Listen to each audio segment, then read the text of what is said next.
Puji nama Tuhan. Selamat sore Bapak Ibu Saudara sekalian. Shalom. Sekali lagi semua bershalom. Ada sukacita tempat ini, amin. Sore hari ini sore yang indah, kita bisa berkumpul bersama-sama untuk kita boleh bawa setiap pujian penyembahan kita di hadapan Tuhan. Dan saya percaya hari ini ketika kita sungguh-sungguh bawa pujian penyembahan kita, di sana Tuhan bertata atas setiap pujian penyembahan kita, amin. Bapak saudaraku, mari kita memulai ibadah kita hari ini. Namun sebelumnya kita satukan hati kita bersama-sama, kita tunduk kepala, kita sambung dalam doa. Tuhan Yesus, kami mengucap syukur Bapa untuk sore hari ini, karena kami boleh ada di tempat ini, kami boleh berkumpul meninggikan nama-Mu atas tempat ini. Kiranya Tuhan yang bertata atas pujian penyembahan kami, dan kami berdoa hari ini biar setiap kami yang merindukan Kau, kami boleh dipuaskan dan dilegakan oleh hadirat-Mu. Terima kasih Bapak, kami serahkan ibadah kami awal perjalanan hadir, biar alas dari campur tangan Allah yang bekerja dengan tengah kami, dan kami tahu hadirat-Mu dinyatakan saat ini juga. Di dalam nama Yesus yang siap untuk memulai ibadah kita sore hari ini bersama dengan saya katakan amin. Amin. Shalom sekali lagi. Shalom. Salam damai sejahtera Allah yang melampaui segala akal dan pikiran terus tetap tinggal dalam hati kita untuk selama-lamanya. Amin saudara. Amin. Saat ada damai sejahtera, saudara akan merasakan sukacita yang luar biasa. Betul nggak? Saudara ada di tempat ini karena merindukan Tuhan, karena cinta saudara kepada Tuhan. Amin. Kita pun ada di sini karena kita sudah dipilih Tuhan.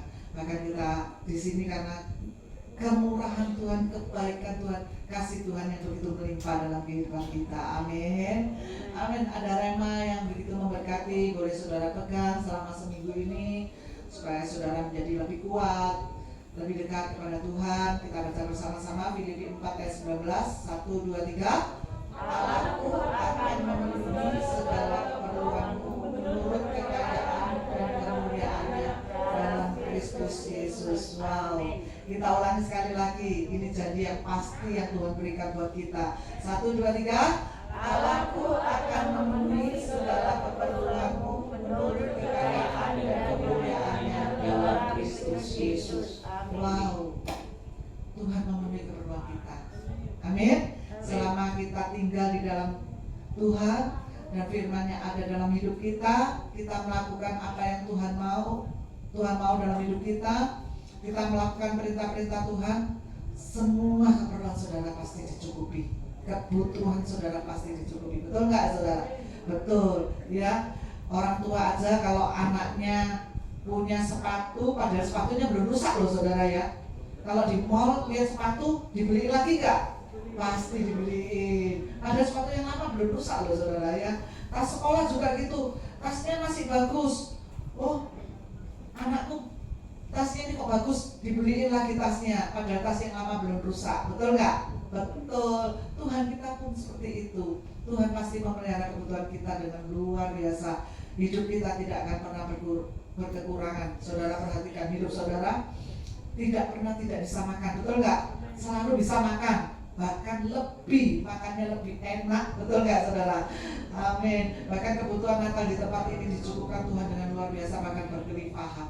Luar biasa Tuhan kita, sehingga kita boleh merayakan Natal pada bulan Desember ini dengan sukacita yang luar biasa. Amin. Hadiahnya dari Talenta Elektronik Kak Rudi ya. Kemarin rapatnya saya tanya, mau kulkas, mesin cuci, oh langsung jawab, enggak Bu, TV aja katanya gitu ya. Wah, milih hadiahnya ya Dopres ya. Bisa milih di sini Dopres, luar biasa. Mari kita pujikan pujian. Ya, adanya LED 32 in ya saudara. Smart. Oh, bisa pakai YouTube ya saudara. Kita pujikan pujian yang memberkati. Aku kan memenuhi keperluanmu menurut kekayaan dan kemuliaannya.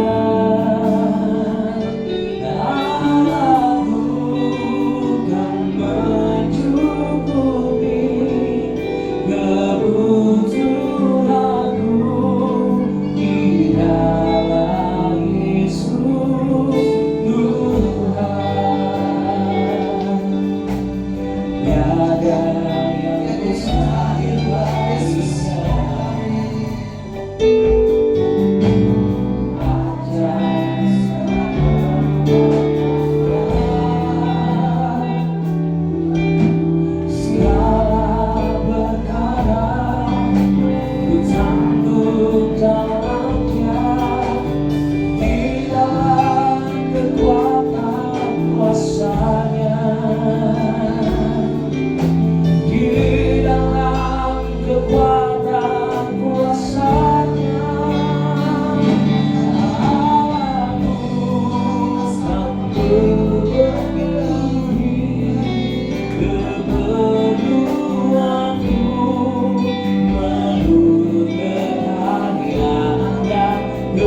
Tuhanku di dalam Yesus Tuhan. Oh Allahku kan memenuhi keperluanku menurut kehendak dan kemuliaannya. Allahku akan mencukupi kebutuhanku di dalam Yesus Tuhan. Oh Allahku kan memenuhi keperluanku menurut kekayaan dan kemuliaannya. Allahku kan mencukupi kebutuhanku di dalam Yesus Tuhan. Allahku kan memenuhi keperluanku menurut kekayaan dan kemuliaannya. Allahku kan mencukupi kebutuhanku di dalam Yesus Tuhan. Oh Allahku kan memenuhi keperluanku menurut kekayaan dan kemuliaannya. Allahku kan mencukupi kebutuhanku di dalam Yesus Tuhan. Di dalam Yesus Tuhan. Di dalam Yesus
melengkapi kami, Kau yang tahu kebutuhan kami, Kau yang tahu waktu yang tepat menjawab doa-doa kami. Oh,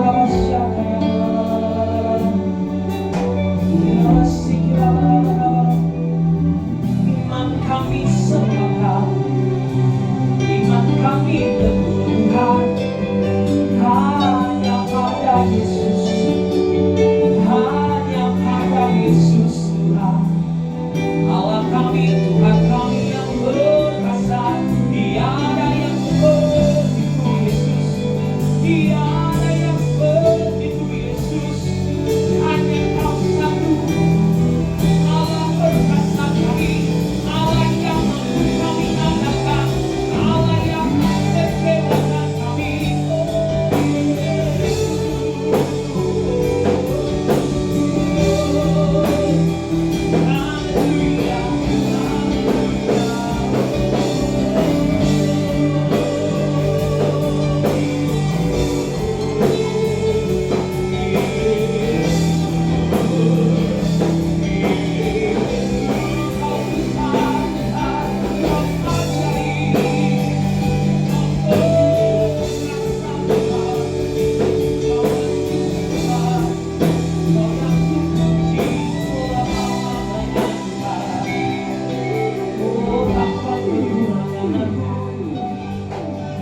Kau menolong kami, bahkan Kau siapkan makanan kami di hadapan musuh-musuh kami.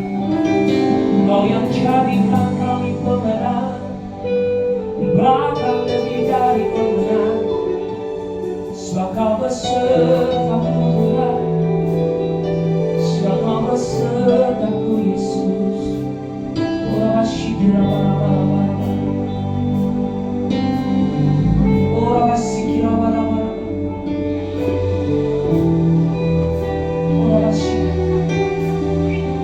sore hari ini Bapak Ibu Saudaraku, kita mau deklarasikan iman setiap kita bahwa hari ini kita punya Tuhan yang besar.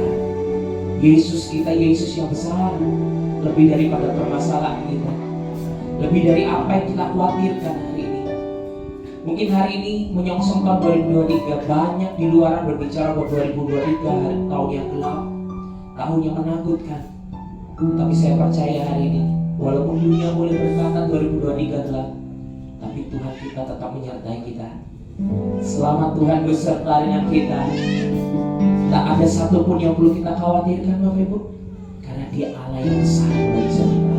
Amin. Kamu satu, mana yang percaya? Aku punya Tuhan yang besar, yang telah berjanji dan sanggup menggenapi imanku, bersepakat percaya kuasanya. Ku terima sekarang kemenangan jatuh. Mari katakan iman. Aku punya, katakan yang telah berjanji dan Dia sanggup menggenapinya. Bapak menggenapi imanku, bersemangat percaya kuasanya.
Sudah kami terima.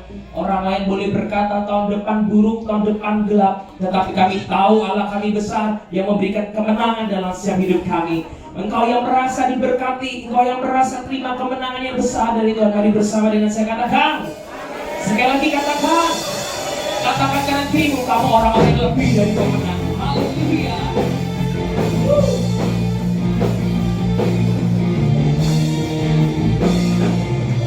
Mari berseru sama-sama nyanyikan. Tuhanlah kekuatan emasku, yang gunung batunya keselamatanku. Hanya padaku hati, Kau menara kami dan Kaulah kebenaran yang Kau tak berikan. Mari bawa sungguh berkata, oh ku mau selalu bersyukur, cintaku padaku akan pernah berhenti. Kami percaya, walau bumi bergoda, gunung-gunung beranjak, namun kasih setiamu tak menghindariku.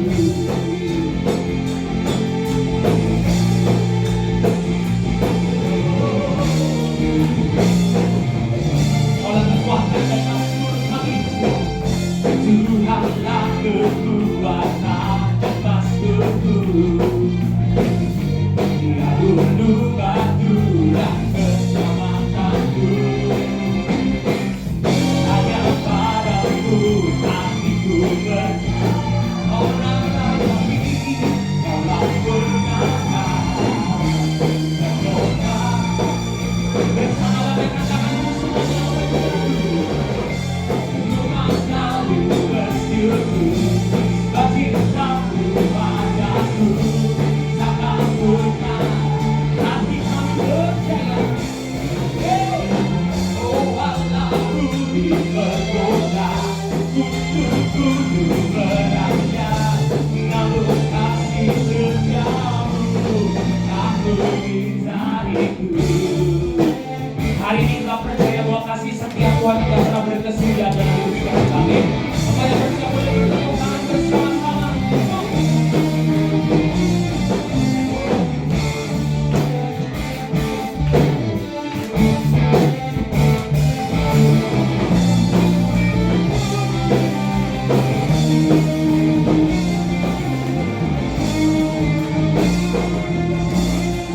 Mari coba kita tadi tambah rejo katakan, ku mau selalu bersyukur, takkan pernah hati, walau bumi bergoda, bahkan gunung-gunung beranjak sekalipun, namun kasih setiamu tak menghindariku.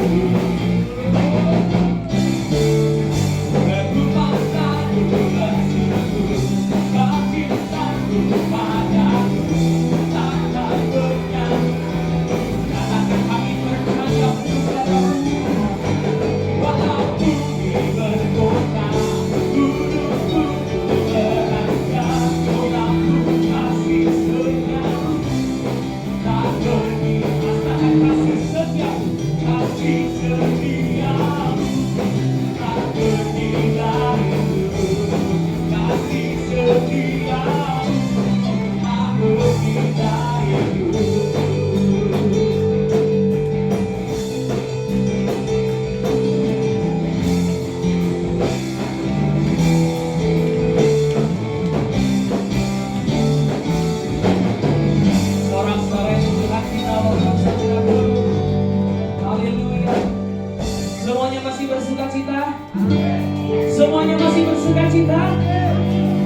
kasih tepukan sekali buat Tuhan. Dia lahir untuk kami, Dia lahir untuk kami, Dia bagi kami semua. Dia itu Tuhan kami, Dia itu Allah kami, Dia raja di atas segala. Katakan Dia itu firman Allah yang turun ke bumi, yang jadi sama dengan manusia. Dia Yesus Tuhan kami, Dia Yesus Allah kami, Sang Penerus hidup selama. Mari nyanyikan, katakan Dia lahir, Dia lahir untuk kami, Dia lahir untuk kami, Dia bagi kami semua. Dia itu Tuhan kami, Dia itu Allah kami, Dia raja di atas segala. Yang itu firman Allah, Dia itu firman Allah yang turun ke bumi, yang jadi sama dengan manusia.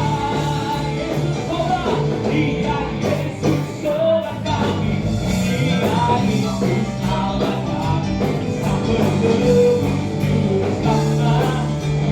Nyanyikan Dia itu, oh Dia itu firman Allah yang turun ke bumi, yang jadi sama dengan manusia.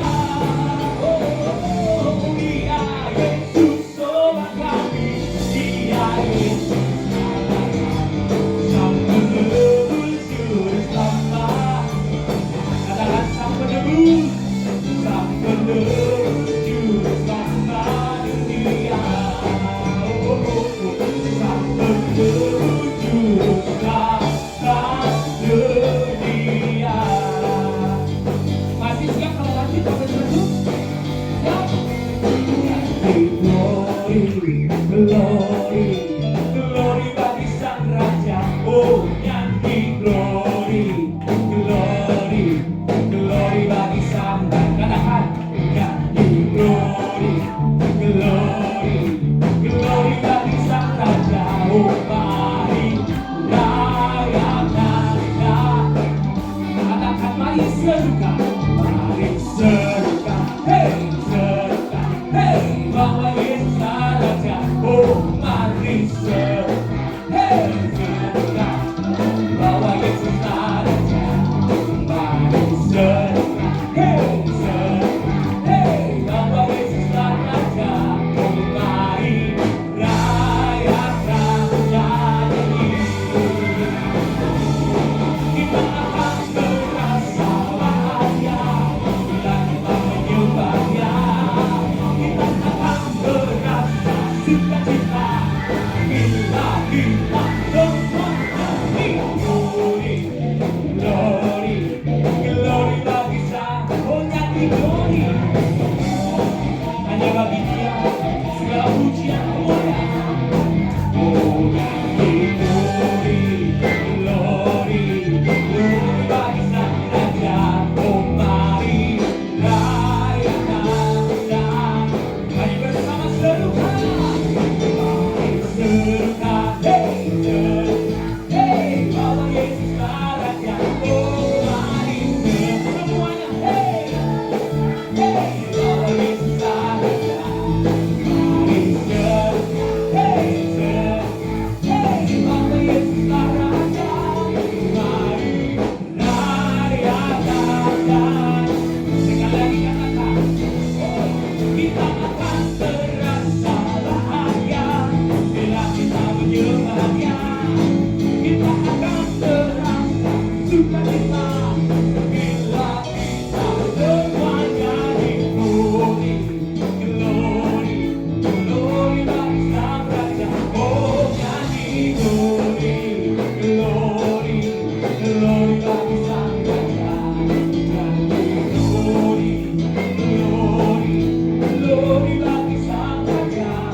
akhirnya Bapak Ibu sudah berbahagia semua? Atau masih banyak yang lemes? Kalau masih banyak yang lemes kita goyang lagi. Semuanya berbahagia ya? Masih bersukacita, amin? Masih suka memuji Tuhan semuanya? Amin? Masih lemes suaranya, amin? Nyanyi glory, glory. Cuma saja yuk.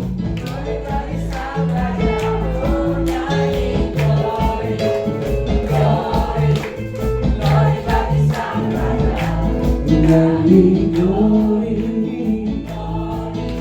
glory bagi Sang Raja.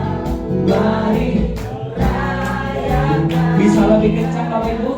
Sekali lagi katakan, oh nyanyi glory, glory bagi Sang Raja. Oh nyanyi glory, glory, glory bagi Sang Raja. Oh nyanyi glory, glory, glory bagi Sang Raja. Mari rayakan dan sebentar. Saya mau dengar suaranya jemaat tapi lebih kencang bisa? Mungkin drumnya agak pelan dikit ya. Sekarang yang wanita aja. Yang wanita mana? Oh jumlahnya banyak, harusnya suaranya kencang ya. Dari depan, wanita-wanita boleh dibantu ya. Siap wanita? Nyanyi.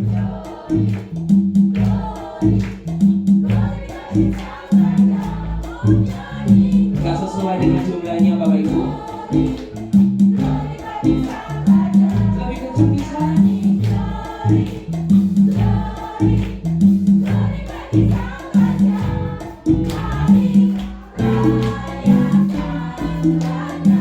Sekarang gantian, saya mau cari suaranya pria. Walaupun jumlahnya kalah banyak, tetapi saya percaya yang pria-pria suaranya bisa lebih kencang. Amin pria-pria. Sudah siap para pria-pria? Menyanyi glory, glory.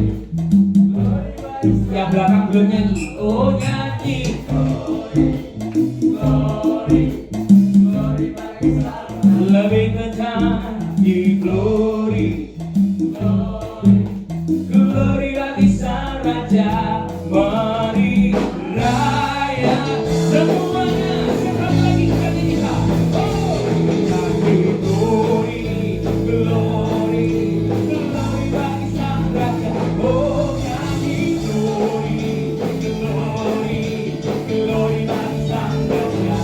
Oh nyanyi glory, glory, glory bagi Sang Raja. Mari rayakan nyanyi. Oh mari rayakan, mari rayakan, mari rayakan dan nyanyi. Sekali lagi tepuk tangan Tuhan kita. Haleluya. Sebelum duduk, kasih tos kanan kiri, katakan hari ini aku bahagia sekali. Haleluya. Yang berbahagia boleh kembali duduk Bapak Ibu Saudaraku. Puji Tuhan, hari ini saya percaya ada sukacita Tuhan dengan tengah kita. Saya percaya juga kalau tadi kita sudah diberkati dengan sukacita, kita juga mau memberkati Tuhan dengan penuh sukacita. Amin. Karena sebentar lagi kita mau merayakan Natal minggu depan Bapak Ibu. Gak kerasa ya, udah Natal minggu depan. Sudah siap memasuki Natal? Dan hari ini kita dikasih kesempatan terakhir untuk mendukung pekerjaan Tuhan lewat ibadah Natal kita. Kita akan berikan persembahan Bapak Ibu, bisa siapkan persembahannya dan kita awali di dalam doa. Tuhan Yesus, terima kasih buat sukacita-Mu tengah-tengah kami hari ini. Biarlah hari ini Tuhan sukacita ini tidak cuma hari ini dan saat ini, tetapi ketika kami pulang, kami boleh membawa sukacita ini dan kami boleh menyebarkan sukacita ini supaya setiap orang di sekitar kami boleh bersukacita Bapak. Bapak, hari ini kami juga memberikan persembahan yang terbaik untuk pekerjaan-Mu lewat ibadah Natal kami minggu depan. Kiranya setiap pemberian kami boleh memperlebar pekerjaan-Mu dan melalui persembahan kami banyak orang diberkati Bapak. Kami mau memberi ini dengan kesungguhan hati kami dan kami mau memberi dengan penuh sukacita. Dan siap memberi dengan penuh sukacita, mari bersama dengan saya katakan amin. Amin. Selamat memberi Bapak Ibu Saudaraku. Selidiki aku, lihat hatiku, apakah ku sungguh mengasihimu, Yesus, Kau yang Maha Tahu.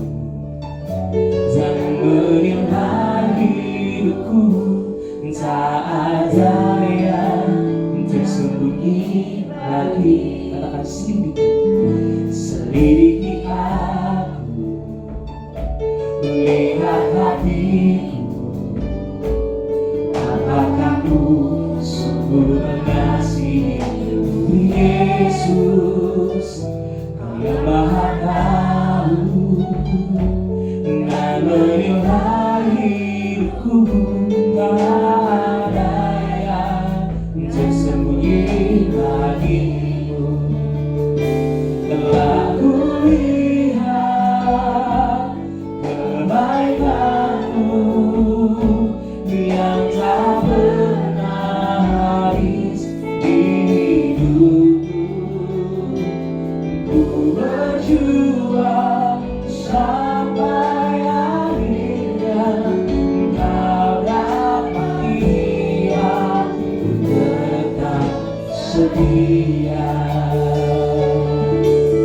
Mari kau pilih hati setiap kali. Selidiki aku, katakan lihat hatiku. Oh, apakah ku Kau yang Maha Tahu dan menilai hidupku. Tak ada yang tersembunyi. Katakan telah kulihat, oh telah kulihat kebaikan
khusus untuk setiap kami. Kami bersyukur untuk itu Tuhan. Dan kami rasakan pemeliharaan-Mu hingga saat ini dalam hidup setiap kami. Sebab itu hari ini Tuhan, ajar kami itu tetap mau setia. Ajar kami tetap mau setia kepada Tuhan. Telah kulihat kebaikan-Mu yang tak pernah habis di hidupku. Ku berjuang sampai akhirnya Kau dapati aku tetap setia. Katakan telah kulihat kebaikan-Mu yang tak pernah habis di hidupku. Aku berjuang sampai akhirnya Kau dapat dia. Boleh sekali lagi saudara kita semua bangkit berdiri, Bapak Ibu Saudaraku. Kita mau sambut firman Yesus. Katakanlah telah kulihat kebaikan-Mu yang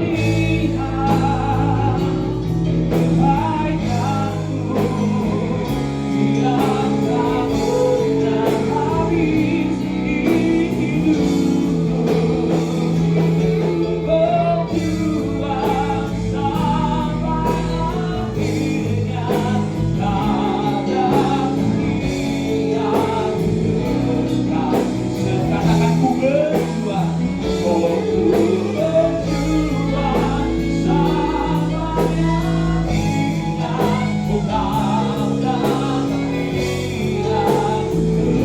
Tetap setia.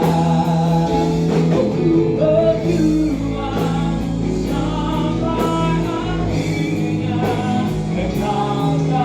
sampai akhirnya Kau dapat dia.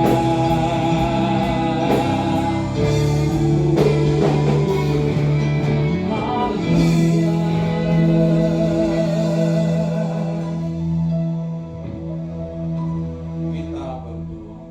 Tuhan, terima kasih untuk kuasa Tuhan yang boleh ada di tengah-tengah kami. Kau sudah hantar kami dengan kekuatan-Mu, kami boleh sehat, beribadah, memuji, menyembah Tuhan. Lebih lagi Tuhan, kami akan dibekali firman Tuhan supaya ke depan kami bisa mengerti bagaimana hidup berkenan di hadapan Tuhan. Oleh karena itu Tuhan, kami buka hati kami selebar-lebarnya. Berbicaralah, kami siap terima nasihat Tuhan.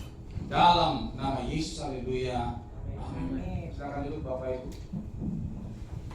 Shalom. Shalom. Baik, kita akan belajar firman Tuhan. Buka bersama dengan saya Amsal pasal 20 ayat yang ke-6.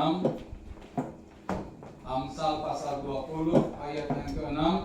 Kita akan belajar, ada satu isyati Tuhan di sini untuk kita perhatikan baik-baik. Amsal pasal 20 ayat yang ke-6, demikian firman Tuhan, saya bacakan. Banyak orang menyebut diri baik hati, tetapi orang yang setia, siapakah menemukannya? Sekali lagi, banyak orang menyebut diri baik hati, tetapi orang yang setia, siapakah yang menemukannya? Saudara, dari ayat ini kita bisa mengerti bahwa orang setia dan orang baik itu beda. Orang baik belum tentu setia, tapi kalau orang setia pastilah dia baik. Amin, saudara. Nah, saya temukan ada 3 perbedaan antara orang baik dengan orang setia. Yang pertama, dari sisi waktu. Orang baik itu tidak bisa secara kontinu memperhatikan kita dan tidak bisa terus-menerus dekat kita. Itu orang baik. Dia hanya sesekali saja. Tapi orang setia selalu ada dekat kita. Yang kedua, dari sisi pemberian. Orang baik hanya bisa memberi semampunya selama dia tidak dirugikan. Dia bisa memberi hanya semampunya saja, tapi orang setia siap relakan dirinya. Itu orang setia. Yang ketiga, dari sisi ketulusan. Orang baik itu hanya bisa memberi kalau dia pun juga diberi. Itu orang baik. Dia akan berbuat baik kalau dia pun juga dibaikin. Itu orang baik dan itu lumrah. Tapi orang yang setia, dia tetap berbuat baik sekalipun dia tidak dapatkan apa-apa. Itu orang setia. Nah, saudara, Tuhan menghendaki kita jadi Kristen baik atau Kristen setia, saudara? Kristen yang setia. Nanti lo bisa baca dalam Lukas 9 ayat 23. Barang siapa mau ikut aku, dia harus sangkal dirinya, pikul salibnya berapa hari, saudara? Setiap hari. Kata setiap hari itu hanya bisa dilakukan oleh mereka yang setia. Kalau Kristen baik, apalagi Kristen KTP, tidak bisa itu. Tuhan menghendaki kita menjadi orang-orang yang setia, yang mengerti, katakan amin. Nah, pertanyaan selanjutnya, setia itu sifat atau sikap?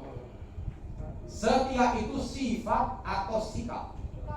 Sikap. Jadi setia itu bukan bawaan lahiriah, itu pengambilan keputusan. Dari sekian banyak hal yang kita harus pilih, kita ambil keputusan ini. Nah, itu sikap. Contoh, saudara, ya, setia melayani Tuhan, itu sifat atau sikap? Setia baca Alkitab, itu sikap. Setia untuk beribadah, setia berdoa, setia untuk hidup kudus, itu sikap. Kita harus mengambil keputusan. Ada amin, Bapak Ibu? Jadi kita sudah tahu ya, setia itu adalah sikap, bukan sifat. Pertanyaan selanjutnya, kalau Tuhan tadi menghendaki kita untuk jadi orang setia, yang jadi pertanyaan adalah bagaimana untuk bisa setia? Bagaimana caranya untuk bisa setia?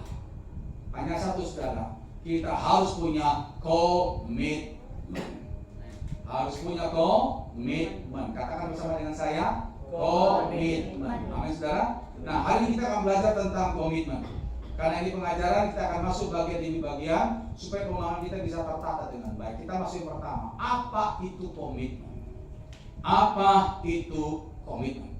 Menurut Kamus Besar Bahasa Indonesia, komitmen adalah suatu janji yang terikat untuk melakukan sesuatu. Suatu janji yang terikat untuk melakukan sesuatu. Itu namanya komitmen. Menurut Kamus Besar Bahasa Indonesia. Kalau saya baca itu, saudara, ya, itu nggak begitu tajam. Tapi kalau definisi yang diberikan Alkitab lebih tajam. Buka Mazmur 15. Saya suka definisi yang Alkitab sampaikan ini. Mazmur 15. Saya baca mulai ayat 1.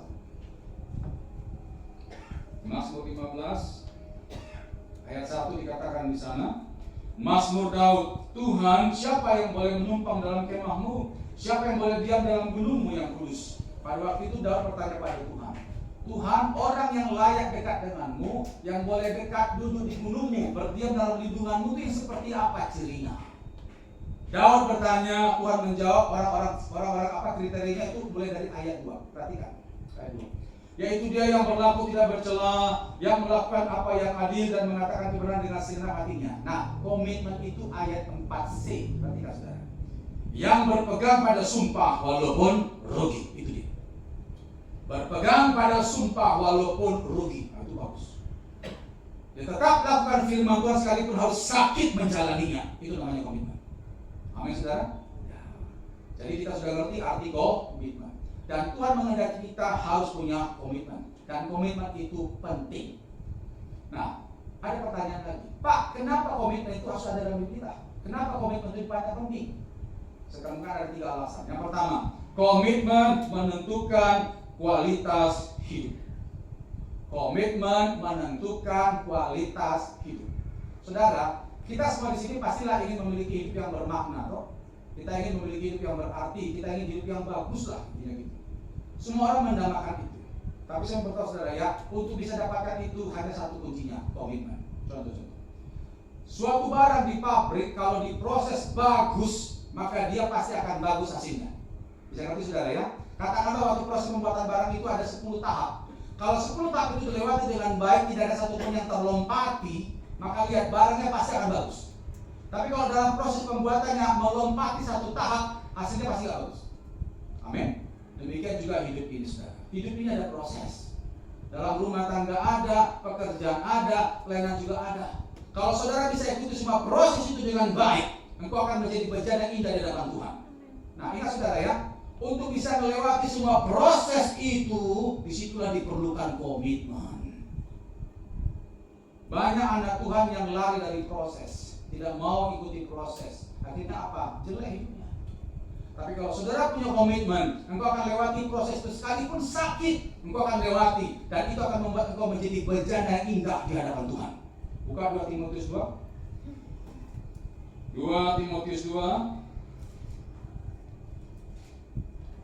ayat yang ke-21. sampai ayat 21. Dikatakan di sana, dalam rumah yang besar bukan hanya terdapat perabot dari emas dan perak, melainkan juga dari kayu dan tanah. Yang pertama dipakai untuk maksud yang mulia, dan yang terakhir untuk maksud yang kurang mulia. Jika seorang menyucikan dirinya dari hal-hal yang jahat, ia akan menjadi perabot rumah untuk maksud yang mulia, yang dikuduskan, dipandang layak untuk dipakai tuannya, dan disediakan untuk setiap pekerjaan yang mulia. Nah, kita katakan di rumah itu ada yang perabot dari tanah, ada dari kayu, ada juga dari emas. Dan masing-masing beda fungsinya. Tapi jelas kalau terbuat dari emas pasti lebih untuk hal yang lebih bagus, lebih mulia. Demikian juga kita. Kalau kita sungguh-sungguh menjadi bejana Tuhan yang indah, maka kita dikatakan apa? Kita harus menyucikan diri kita dari semua yang jahat. Nah, itu komitmen saudara. Pada waktu kita melewati proses hidup ini, jangan pernah sekali-sekali lewati proses dengan kompromi dengan dosa. Kalau saudara masih kompromi dengan dosa, hidupmu tuh nggak ada apa-apanya Bapak Ibu. Tapi kalau kau tetap dalam hidup kudus, lewati proses sekalipun sakit, engkau akan menjadi bejana yang indah di hadapan Tuhan. Contoh. Dalam rumah tangga itu akan dipandang Tuhan berkelas, luar biasa, dan berkenan. Modal cinta nggak bisa. Modal cinta nggak bisa. Jujur saudara ya, kita tiap tahun cinta kita terhadap pasangan kita makin luntur loh. Iyalah. Muka kita tuh makin lama makin tua, makin keriput ya, makin banyak ubanan. Tenaga kita ini makin lama makin melemah untuk mengawasi pasangan kita. Susah. Apalagi kalau yang sering gegeran itu. Kita kalau sering gegeran ya, cinta tuh berubah jadi benci. Percayalah. Kenapa sering tersakiti? Cinta tuh gak bisa dijadikan fondasi utama untuk membuat rumah tangga kita luar biasa, nggak bisa. Yang membuat rumah tangga itu berkelas, berkualitas, berkenan di hadapan Tuhan adalah komitmen. Contoh, saya pernah doakan ada seorang ibu pelepas saudara daerah Manyar sini, karena dia selingkuh dengan bosnya 4 tahun. Ternyata dia itu ada keras seperti kayak pelet itu saudara. Saya tanya, ibu kenapa mau dibawa pelepasan? Saya ini Pak terikat zina dengan bos saya sudah 4 tahun, tapi suami saya tidak tahu. Saya sembunyi-sembunyi, kenapa saya nggak bisa lepas Pak?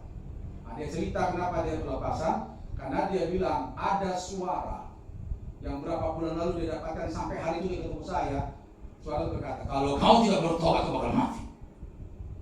Kalau kau tidak bertobat kau bakal mati. Tambah lagi, waktu pertama dia tolak-tolak itu saudara gak mau bertobat, ada penglihatan tentang neraka segala macam, mimpi-mimpi buruk semua tentang neraka. Kalau kau tidak bertobat kau bakal mati. Jadi dia dilema, mau ngomong sama suaminya nanti takut dipukul, diceraikan, tapi kalau gak ngomong suara itu menakutkan. Terus siapa ini? Akhirnya dia lebih memilih takut dengan suara, karena dia tahu sebagai itu suara Tuhan. Akhirnya saudara, dia pelan-pelan malam-malam itu datangi suaminya. Nah, suaminya ini dekat dengan Tuhan. Dia taat. Jadi waktu suaminya lagi saat teduh, dia tunggu selesai saat teduhnya, lalu dia masuk ke kamar agak gemetar. Suaminya lihat, kenapa kok seperti ketakutan itu? Kamu kenapa kok seperti ketakutan? Aku ya, aku nangis. Belum ngomong sudah nangis. Suaminya makin heran, ada apa kamu kok nangis lama lagi? Ada apa, coba ngomong lah. Suaminya dia pelan-pelan terbata-bata, agak sendak-sendak saudara ya, karena gak kuat ngomong itu saudara. Intinya dia sampaikan bahwa aku tuh selingkuh kok. Wah, aku selingkuh dengan bosku, dia nangis. Suaminya begitu dengar itu diam. Lalu suaminya bilang gini, Ma, kamu mesti pelepasan. Karena kau terikat dengan dosa perzinahan. Kau harus pelepasan, kau harus bertobat, tinggalkan itu orang. Istrinya masih nangis saudaranya, karena takut nanti dipukul, diceraikan. Tapi suaminya ngerti. Suaminya akhirnya peluk dia. Dipeluk lalu dia bilang gini, apapun yang terjadi dengan kau tetap istriku. Itulah komitmen saudara. Tidak kayak di luar sana saudara ya, kawin cerai kayak gitu Bapak Ibu ya. Kita ini manusia punya harkat, punya hikmat. Kita ini orang yang sungguh-sungguh diberikan roh Allah. Roh Tuhan itu ada pada diri saudara. Kalau main kawin cerai, orang di luar sana tidak kenal Tuhan juga bisa Bapak Ibu. Amin. Iya. Akhirnya ibu ini dipertemukan sama temannya ini kenal saya, akhirnya pelepasan di rumahnya terjadi pas di sana saudara. Saya waktu saya doakan pelepasan ibu ini, suaminya tidak ada karena tugas lagi luar kota. Kalau ada saya akan katakan, Pak, kau hebat. Itu dia. Kenapa? Komitmen kita waktu nikah, kita janji kepada siapa saja saudara. Ingat Bapak Ibu ya, pernikahan Kristen kenapa pantang cerai? Karena pernikahan kita berjanji pada 3 pihak. Aku, pasanganku, dan Tuhan. Kalau kita ada janji kepada pasangan kita, kalau pasangan kita mengingkari janjinya, tidak setia, cerai saja nggak masalah. Tapi masalahnya kita janji ke Tuhan, saudara. Dan kita janji Tuhan apa? Tidak ada yang memisahkan aku dengan dia selain daripada apa? Mau, itu dia. Itu janji kita. Jadi sekalipun pasangan kita nggak setia, ingat kita harus pegang ikrar kita ke Tuhan itu, saudara. Mereka yang setia, yang punya komitmen, lihat, wah, rumah tangga mereka berkualitas luar biasa. Karena suaminya setia, akhirnya Tuhan lawak istrinya bertobat. Itu baru hebat. Saudara ingin memiliki rumah tangga yang berkualitas? Amin. Miliki komitmen. Komitmen menentukan kualitas hidup. Itu dalam rumah tangga. Yang kedua, dalam dalam pelayanan. Pelayanan akan berkualitas, akan sungguh-sungguh berkenan di hadapan Tuhan. Modal talenta, karunia, nggak bisa. Itu perlu komitmen. Contoh, dulu sebelum pandemi saya pernah khotbah itu di daerah ITC. Itu kan di ITC itu mal ada beberapa gereja waktu itu, saudara. Saya lupa di lantai berapa itu ada 3 atau 4 gereja. Saya ngisi di salah satunya. Nah, habis khotbah biasanya kan saya undang tim musik, pemain musik apa, WL naik ke depan untuk ngiringi jemaat satu. Nah, saya lihat, saudara, yang maju cuma pemain drum, keyboard, gitar, bass, nggak ada. Nah, kan nggak mungkin kita satu itu pakai drum, saudara ya.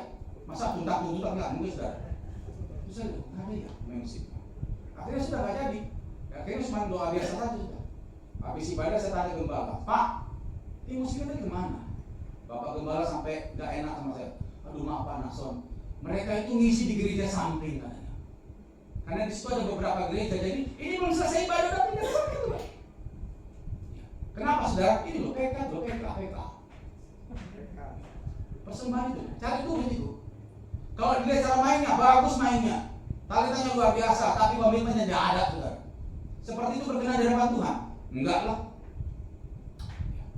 Maaf, saudara ya, kalau kita pelayanan untuk cari duit, engkau tidak berkenan di hadapan Tuhan. Pegang itu baik. Yang berkenan di hadapan Tuhan adalah mereka yang punya komitmen, yang sudah terang. Terus dalam pekerjaan, saudara bisa akan berhasil dan pekerjaanmu berkualitas bagus. Modal tentang masalah modal kejeniusan, tak bisa. Itu perlu komitmen, ketekunan. Einstein berkata, peranan orang bisa berhasil dalam pekerjaan 10% itu jenius, 90% itu ketekunannya. Ada orang pintar tapi malas gak akan berhasil. Tapi sekalipun kita gak begitu pintar tapi rajin, itu jauh lebih berhasil. Untuk bisa tekun rajin itu kok komitmen. Saya pernah beberapa ada satu pabrik besar, saudara, di daerah Klaten. Itu ada gudang pabrik baju, saudara. Habis rapi rumah pabrik itu sudah selesai, terus sama-sama kan. Terus yang punya ownernya itu kata sambutan. Kaget saya. Saya dulu berpikir bapak ini, kan di pabriknya besar, sudah ada 2 pabrik. Pasti lulusan Amerika lah, pokoknya bagus lah gitu. Ternyata apa? SMP nggak lulus. Kaget saya, loh, bapak SMP nggak lulus. Saya nggak lulus Pak. Loh, kok bisa ya? Tapi di bawah dia anak buahnya S3 Amerika banyak, sudah. Ternyata apa? Dia dulu cerita kalau dia dulu usahanya jualan tahu keliling, pakai motor yang 2 tak itu, saudara, sama keranjang besar. Sebelum berangkat, dia sama istrinya berlutut serahkan tahu itu ke Tuhan, saudara. Tiap hari, nah itu ketekunan. Dia serahkan Tuhan, berkati dagangan Tuhan untuk keliling. Dari situ, saudara, akhirnya Tuhan berkati, akhirnya dia punya pabrik besar, baca di Surabaya besar. Itu kenapa? Ketekunan. Ketekunan terjadi karena kita punya komitmen. Yang mengerti katakan amin. Jadi kalau saudara ingin diberkati pekerjaan saudara, jadilah orang-orang yang setia, yang punya komitmen. Ada amin, saudara? Jadi kenapa kita harus punya komitmen? Karena komitmen menentukan kualitas hidup. Yang kedua, komitmen menentukan berkat dan pertolongan Tuhan. Komitmen menentukan berkat dan pertolongan Tuhan. Buka Ulangan 28. Ulangan 28 ayat 1 sampai ayat 2.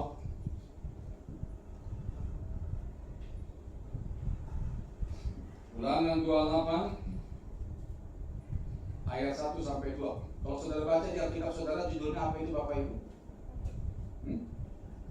Berkat. Saudara baca nanti ayat 1 sampai 14 itu berkat tok isinya. Nah, tapi kunci untuk dapatkan berkat itu ayat 1 sampai ayat 2. Ulangan 28, saya bacakan. Jika engkau baik-baik mendengarkan suara Tuhan Allahmu dan melakukan dengan apa, saudara? setia segala perintah yang kusampaikan kepadamu pada hari ini, maka Tuhan Allah akan mengangkat engkau di atas segala bangsa di bumi. Segala berkat ini akan apa saudara? Datang kepadamu dan menjadi bagianmu jika engkau mendengarkan suara Tuhan Allahmu. Kalau kita setia, kita punya komitmen, saudara nggak perlu capek-capek dari berkat itu yang datang. Maaf saudara ya, banyak orang kalau doa tuh klaim-klaim janji Tuhan. Jadi Bapak Ibu ya, Tuhan yang kita sembah itu bukan seperti kakek tua yang pikun ya, yang mesti diingatkan janji-janji apa begitu. Dia adalah Allah yang mengingat semua firman-Nya ini. Yang perlu diingatkan itu bukan Tuhan, yang perlu diingatkan itu diri kita. Kita perlu diingatkan. Kita harus tahu diri, harus tekun, harus taat, itu mesti diingatkan. Bukan Tuhan diingatkan. Kalau saudara taat, tekun, hidup kudus, gak aneh-aneh, sorga pasti akan berkati saudara, itu pasti otomatis. Amin? Iya. Contoh-contoh. Saya dulu tinggal di Gesian sini, waktu belum nikah saudara ya. Pernah ngalami gak ada duit. Karena waktu itu adik saya datang dari Medan, dia pakai telepon kantor pelayanan, bengkak saudara. Karena dia telepon itu pakai HP semua. Tahun 2003. Waktu itu saya juga belum ada HP saudara ya. Terus adik saya, waktu itu HP juga nggak ada, pakai telepon kantor, bengkak. Nah kalau sudah bengkak gitu ya, mesti kita yang bayar saudara. Uang nggak ada. Nah hari itu saya mesti ada pelayanan ke Lamongan. Nah saudara kalau seperti itu, maaf saya pantang bagi saya itu pinjam duit, saya pantang. Terus dari dulu saya pegang seperti itu. Saya bilang Tuhan, aku minta ampun. Aku besok mau pelayanan Tuhan, gak ada duit juga. Ini adikku datang dari Medan, pakai telepon kantor, bengkak, aku mesti bayar pun gak ada Tuhan. Aku minta ampun, tolong bantu kami. Saya cuma doa gitu aja. Dan bagaimana aku besok aku mesti pelayanan. Sekalipun gak ada duit, aku akan pelayanan Tuhan. Saya berangkat begitu. Nah sepeda motor saya. Nah itu hari Jumat. Hari Sabtunya saya mau berangkat pagi-pagi. Udah siap-siap saudara ya. Karyawan, saya kan tinggal di Mes Pelayanan sudah, jadi ada karyawan tinggal situ. Datang kamar saya ke pintu, Pak Nason. Ini ada orang cari bapak Pak. Saya keluar. Siapa Mas? Loh, saya pikir sudah jadi sama Pak Nason. Enggak itu. Terus saya tanya orangnya seperti apa? Tadi sepeda motor helm teropong, jadi nggak kelihatan wajahnya. Dia juga kekenalkan nama, dia cuma kasih amplop ini Pak, kasih ke Pak Nason, langsung dia pergi. Waktu saya terima amplop saudara, saya pikir itu surat undangan khotbah, tapi bukan. Itu uang segepok sendiri. Sampai sekarang saya tidak tahu itu orang siapa. Saya percaya itu adalah malaikat Tuhan. Amin. Ya. Saya ngerti. Dan itu cukup untuk bayar semua segala macam, bahkan banyak lebihnya saudara. Saya bisa makan sebulan. Itu dari Tuhan. Saksi yang kedua, ini baru terjadi berapa tahun lalu? Tahun depan masalah. Istri saya. Istri saya ini ada usaha salon kecil di Kebraun saudara. Nah waktu lalu itu kami ada tugas ke Jogja pelayanan. Kami tinggalkan salon, kami percayakan sama ada 2 karyawan baru lulusan dari SMK. Nah, dua anak ini perempuan-perempuan gegeran di salon. Tinggalin salon, tapi salon nggak dikunci juga. Nah waktu itu kalau saudara perhatikan kebetulan itu ada Giant saudara, ya dulu Giant, sekarang kan sudah Giant apa? Grismat. Dulu waktu masih manajemennya Giant saudara itu agak kurang bagus lah manajemennya. Satpamnya cuma 2, udah tua lagi, kasihan saudara. Jadi kita khawatir kalau rumah itu ditinggalkan posisi tidak terkunci. Nah kami udah berangkat naik kereta itu, ya. Terus dapat telepon istri saya kalau mereka gegeran, datang ada masalah apa tuh saling menyalahkan, lalu tinggalkan salon. Kunci masih digantung di pintu. Atau siapa itu? Akhirnya istri saya stres, dikata ini apa dibangun apa? Saya bilang Tuhan, aku mau pelayanan. Gak mungkin lah balik lagi saudara ya. Kereta udah jalan. Akhirnya sampai di Jogja, waktu itu kita ke Jogja saudara ya, sampai di Jogja. Begitu di hotel saya bilang Tuhan tolong kami. Aku tidak mau gagal pelayanan gara-gara masalah ini. Aku percaya engkau sanggup jaga salon itu dalam nama Yesus amin. Kalau saya sudah doa saya nggak mau pikiran lagi saudara. Kami pulang Senin pagi. Kereta jam Senin pagi hadap jam 1 malam, jam 1 pagi saudara sampai di Surabaya itu jam 6 pagi. Jam 6 pagi di stasiun Gubeng langsung dari taksi sampai lagi ke Braun saudara dan kebetulan salon sama rumah dekat. Begitu sampai di rumah istri saya langsung lari-lari ke salon. Dan ternyata betul, kunci nempel di pintu juga. Nggak terkunci. Istri saya masuk cepat-cepat lihat saudara, wah puji Tuhan tidak ada yang hilang. Nah, akhirnya sudah kunci pintu kembali ke rumah untuk beres-beres saudara. Tapi begitu setelah saya pulang, kebetulan ada orang yang punya ada usaha dekat beberapa rumah dekat kita saudara ya, ada 5 rumah dari situ. Seorang bapak datangi istri saya, dia bilang gini, Mbak, 2 malam sampai tinggalkan salon, ada laki-laki tinggi besar pakai baju putih duduk di sini. Saya tegur, Pak, kamu siapa? Nggak jawab. Tak tanya ngapain siapa, kamu ngapain? Enggak jawab. Aku pun jadi takut nanya kali ini. Karena orang sudah terapin. Tungguin. 2 malam di situ sudah. Sampai istri saya datang, baru waktu sudah nggak ada. Siapakah dia itu? Itu malaikat Tuhan. Tepuk tangan bagi Tuhan. Saudara nggak usah cari berkat. Taatlah, setialah, punya komitmen. Surga dengan pasukannya akan digerakkan untuk jaga saudara. Amin. Ya. Kalau saudara punya komitmen setia, maka saudara tidak akan pernah kekurangan. Percayalah itu. Kenapa? Karena surga punya sejuta macam cara untuk berkati kita. Asal kita mau setia. Yang setuju katakan amin. Kenapa komitmen penting? Karena komitmen menentukan berkat dan pertolongan Tuhan. Malaikat itu masih ada sampai sekarang, saudara. Saya dalam berapa kali pelayanan pelepasan, orang-orang kita doakan, mereka bilang itu ada orang jubah putih besar, tinggi besar, bersinar. Itu yang mengawali pelayanan kita. Banyak. Malaikat Tuhan itu selalu ada dekat anak-anak Tuhan yang melayani Tuhan. Ya. Karena memang tugas mereka adalah untuk melayani orang-orang yang diselamatkan. Tapi ingat, malaikat akan bergerak kalau orang-orang itu atau anak Tuhan itu taat dan setia. Kita semua masing-masing ada malaikat, saudara. Amin. Tapi malaikat akan bekerja kalau saudara punya komitmen. Yang mengerti katakan amin. Itu yang kedua. Yang ketiga, kenapa komitmen penting? Karena komitmen menentukan berkat kekal. Komitmen menentukan berkat kekal. Kalau nomor 2 tadi itu berkat selama kita ada di bumi. Tapi ternyata Tuhan juga menyiapkan berkat kekal, berkat setelah kita meninggal bagi mereka yang setia. Ada 2 berkat kekal bagi mereka yang setia atau punya komitmen. Yang pertama, buka Matius 10. Matius 10 ayat yang ke-22. Ini luar biasa. Matius 10 ayat 22. Matius 10 ayat 22 dikatakan di sana, dan kamu akan dibenci semua orang oleh karena namaku, tetapi orang yang bertahan sampai pada kesudahannya, apa saudara? Akan selamat. Barang siapa yang bisa bertahan sampai pada kesudahannya, itu akan selamat. Kata bertahan sampai pada kesudahannya itu menunjukkan bahwa hidup ini tidak gampang. Hidup ini tidak gampang. Saya menanya saudara, Tuhan mengatakan dalam firman-Nya umur kita berapa lama? 70, paling kuat 80 tahun, lebih daripada itu bonus.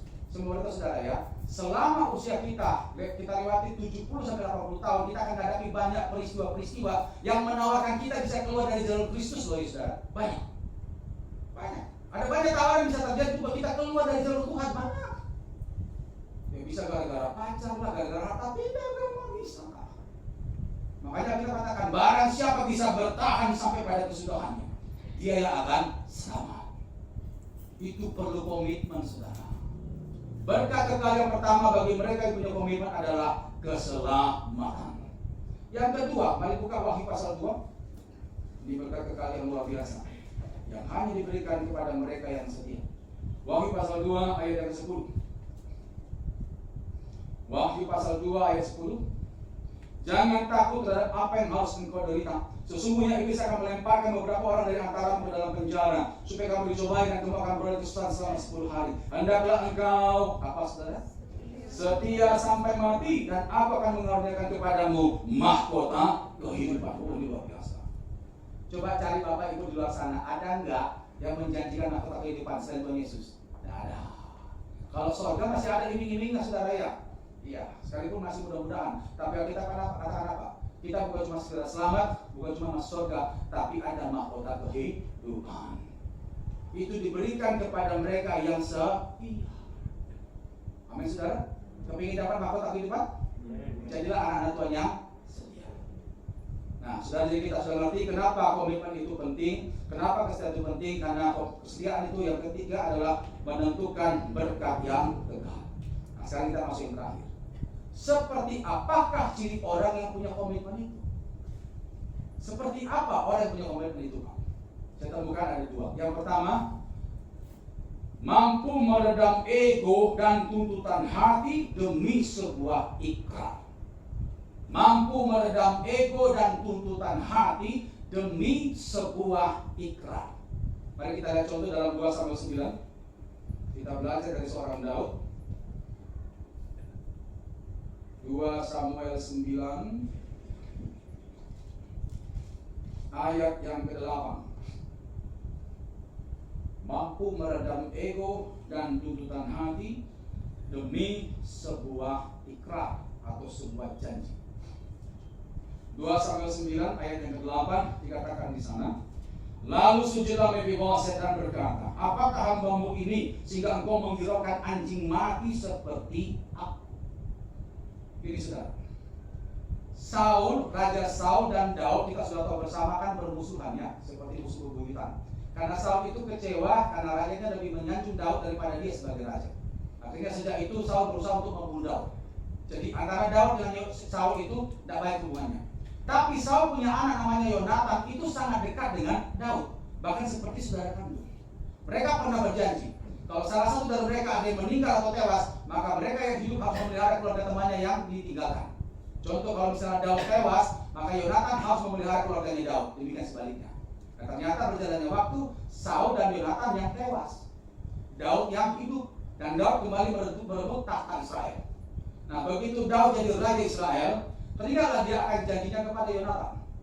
Akhirnya dia suruh pasukannya untuk mencari apakah keluarga Yonatan masih ada hidup. Dan ternyata masih ada, yaitu anaknya sendiri namanya Mephiboset. Nah, Mephiboset itu saudara ternyata waktu diasuh oleh inang pengasuhnya atau babysitternya waktu melihat Yonatan tewas, babysitternya ini melarikan Mephiboset, ya diselamatkan. Tapi karena waktu itu Mephiboset masih kecil ya, waktu dibawa lari saudara, teledor.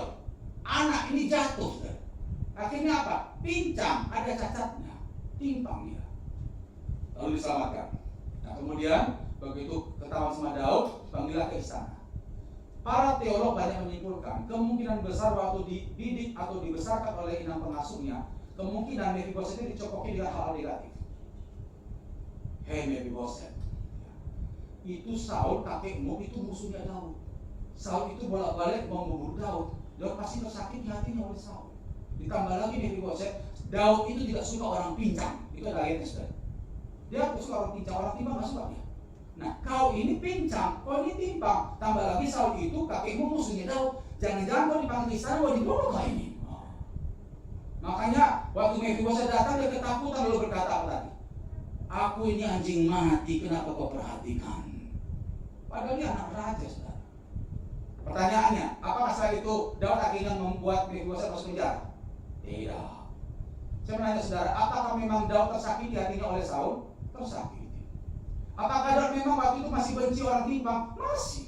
Tapi kenapa dia terima Mephiboset? Karena itu komitmen. Dia singkirkan semua perasaannya, sekalipun tidak suka, tapi karena dia pernah berjanji, dia tepati janjinya itu. Itu orang yang punya komitmen. Mampu meredam ego dan tuntutan hati demi sebuah janji, sebuah ikrar. Saudara, kalau kita terapkan di dalam pekerjaan kita, pelayanan kita, rumah tangga kita pasti bagus. Jujurlah Bapak Ibu ya, kalau kita mau jujur ya, berapa banyak rumah tangga, pelayanan, pekerjaan rusak gara-gara kita kebanyakan pakai perasaan kok. Ya, nggak enak hati lah ya, rusak sudah. Saudara, kalau kita sudah pelayanan apalagi ya, kalau kita sudah katakan Tuhan, aku mau melayani Tuhan, ya di Betani Tambah Rejo, ya. Apapun yang terjadi, aku tak setia. Pasti saudara sekalipun ada gesekan, engkau tetap akan pelayanan di sini. Tapi kalau udah pakai perasaan dan komitmen, udah pindah-pindah gereja sudah. Makanya saudara, orang yang punya komitmen, ciri yang pertama adalah mampu meredam ego dan tuntutan hati demi sebuah ikrar. Pada waktu kita menikah, pasangan kita mungkin aneh-aneh, ingat janji saudara di depan altar Tuhan dulu. Ingat itu. Kalau saudara ingat itu, pastilah sakit hati saudara redam. Ego saudara redam demi sebuah janji yang pernah saudara lontarkan pada waktu pemberkatan nikah. Yang setuju katakan amin. Ya. Itu orang punya komitmen.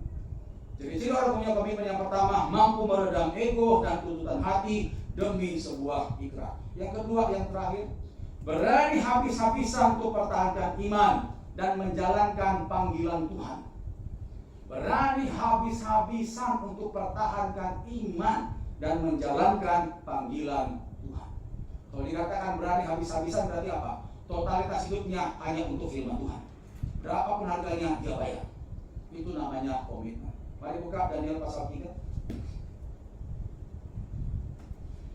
Daniel pasal 3 ayat yang ke-16 sampai 18. Kita belajar dari Sadrak, Mesak, dan Abednego, orang-orang yang punya komitmen. Dikatakan di sana Daniel pasal 3 ayat 16 sampai 18. Lalu Sadrak, Mesak, dan Abednego menjawab Raja Nebukadnezar, tidak ada gunanya kami memberi jawab kepada Tuhanku dalam hal ini. Jika Allah kami yang kami puja sanggup melepaskan kami, maka Ia akan melepaskan kami dari perapi yang menyala-nyala itu dan dari dalam tanganmu, ya Raja. Tetapi seandainya tidak, hendaklah Tuanku mengetahui Raja bahwa kami tidak akan memuja Dewa Tuanku dan tidak akan menyembah patung emas yang Tuanku dirikan itu. Kita sudah tahu bersama kisah ini, saudara ya. Begitu Nebukadnezar bangun patung, lalu semua rakyat Media Persia harus tunduk menyembah patung itu, kalau tidak mati. Sadrak, Mesak, Abednego tidak mau tundukkan kepala depan patung itu. Lalu ditantang, kalau kalian tidak tundukkan kepala, mati. Tundukkan kepala, hidup. Pilih mana? Sadrak, Mesak, Abednego berkata, kami tidak akan tundukkan kepala kami hanya menyembah Tuhan kami. Wow. Itu komitmen. Berani habis-habisan untuk pertahankan iman. Tidak kayak zaman sekarang, saudara. Kalau zaman sekarang kita menghadapi seperti Sadrak, Mesak, Abednego, kita pasti gak apa-apa tundukkan kepala. Gak apa-apa tundukkan kepala, yang penting hati ke Tuhan. Berapa banyak kayak gini, saudara? Saya mau berkata Bapak Ibu ya, Tuhan menebus kita tuh dari kepala sampai kaki kita ya. Itu milik Tuhan. Itu harus tunduk pada Tuhan Yesus, bukan pada yang lain. Yang mana katakan amin. Ya, kesaksian terakhir. Saya pernah layani ada seorang bapak datang ke tempat kami pelepasan ini beberapa tahun lalu. Sebelumnya dia pernah pelepasan dengan kami itu tahun sebelumnya. Tapi datang lagi. Kondisinya saudara, perutnya membesar. Bukan gendut saudara, kalau gendut kan lain, tapi kan gendut saudara ya. Dia itu kurus tapi gede, kayak orang hamil. Dia bilang, Pak, doakan saya Pak, ini nggak tahu sakit apa. Sudah ke dokter, endoskopi, masuk kamera ke lambung, sudah nggak ada sakit kata dokter, tapi kok rasanya mau mati. Terus kita doa saudara ya, waktu doa saya sama tim dapat. Jadi Roh Kudus kasih tahu bahwa ini kekuatan dunia kuburan, dunia orang mati. Saya tanya, Bapak kemana? Ada apa ya? Baru dia ngaku. Nah, ternyata di keluarga besarnya hanya dia yang Kristen, yang lain belum. Nah, satu saat saudara keluarga ini ada ritual di kuburan. Saya Pak sungkan menolak Pak, soalnya satu-satunya Kristen ya Pak. Nanti kalau saya nolak ya apa itu? Sungkan dia. Akhirnya ikut sudah itu acara. Terus saya bilang gini, Pak, coba Bapak jujur ya. Keluarga yang kau segani, kau sungkani itu ada nolong kau waktu sakit ini? Ada nolong kau? Mana ada? Ya, mereka nggak peduli sama kamu. Nggak ada. Diam aja gitu.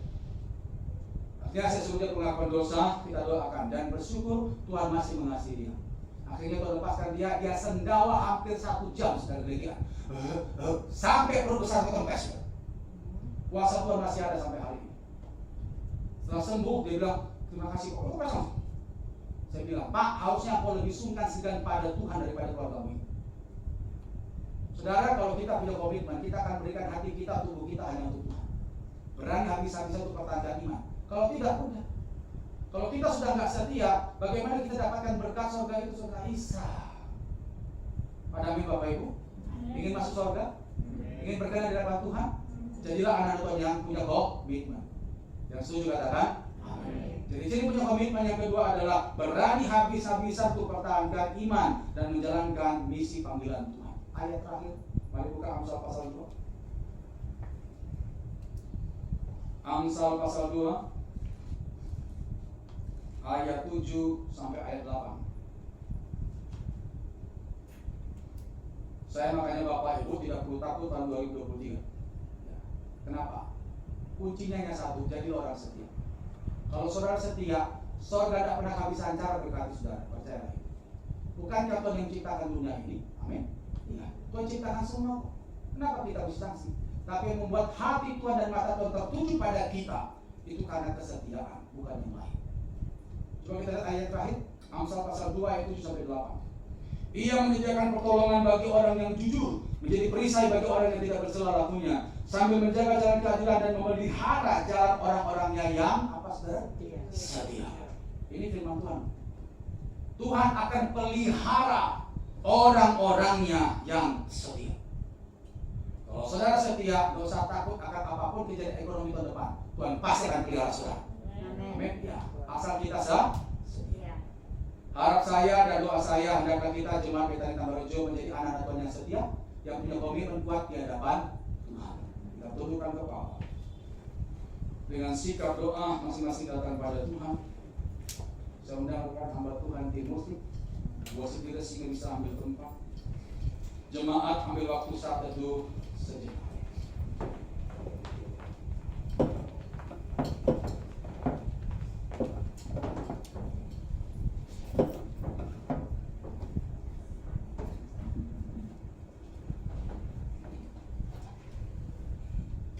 Dengan sikap doa, kita naikkan pujian ini refnya saja. Telah kulihat kebaikan-Mu